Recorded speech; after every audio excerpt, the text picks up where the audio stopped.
Brothers and sisters, today's first reading is about the call of the young boy Samuel. Remember that Samuel was the son given by God to Hannah. The past days, we have been hearing about the story of Hannah and how she was so sad because she did not have a son. And in yesterday's first reading, Hannah begged God to remember her and to give her a son. And the Lord remembered Hannah. The Lord granted the request of Hannah. She was given a son, Samuel. But the promise of Hannah to God was this: if you will give me a son, I will offer him for the service of your temple.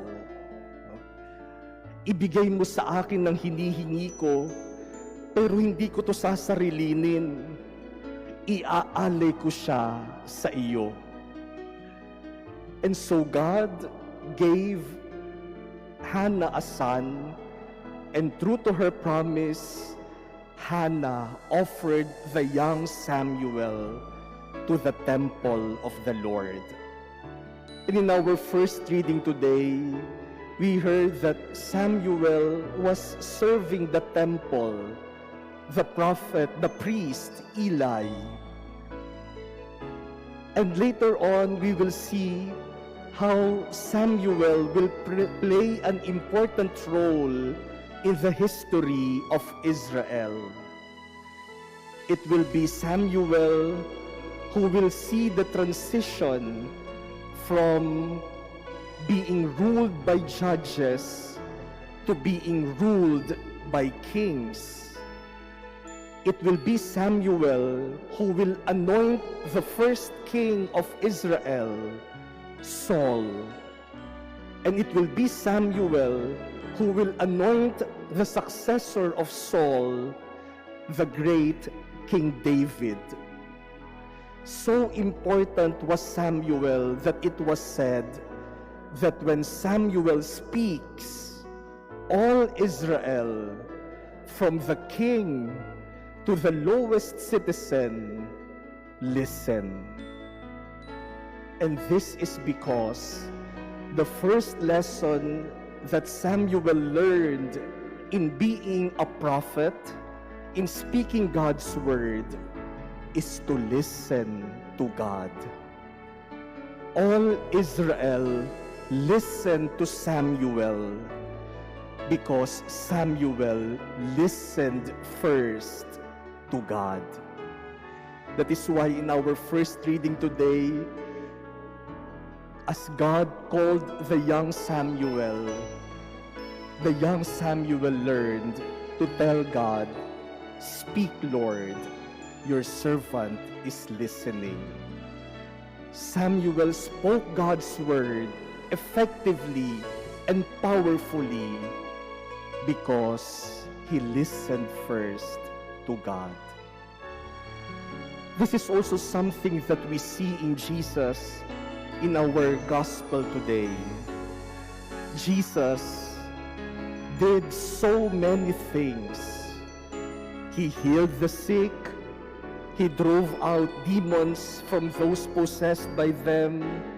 He went from one village to another in order to proclaim God's word. It was a very hectic and busy day for Jesus.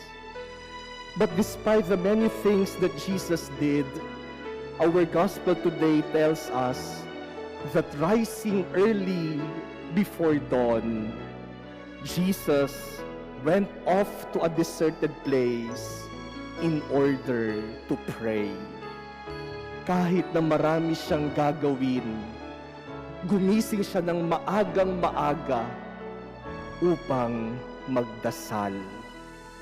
In Jesus, we learn that we become effective in our works if we draw our strength and power from God. Many times when we have many things to do, the first thing that we give up is prayer. Marami akong gagawin, busy ang maghapon ko, kaya ang unang nakakalimutang gawin o ang unang hindi na ginagawa ay ang magdasal. But Jesus, despite the many things that He did, would always find time for prayer. For it is in prayer that Jesus derived His power and strength. It is in prayer that Jesus becomes effective in the things that He did. My dear brothers and sisters, like Samuel and like Jesus, let us also discover the importance of our connection to God, especially in prayer. Today, I am sure all of us will speak to different people. If you want people to listen to your words, then listen first to God. I am sure today all of us will do many things. If you want your actions to be effective, then pray first to God.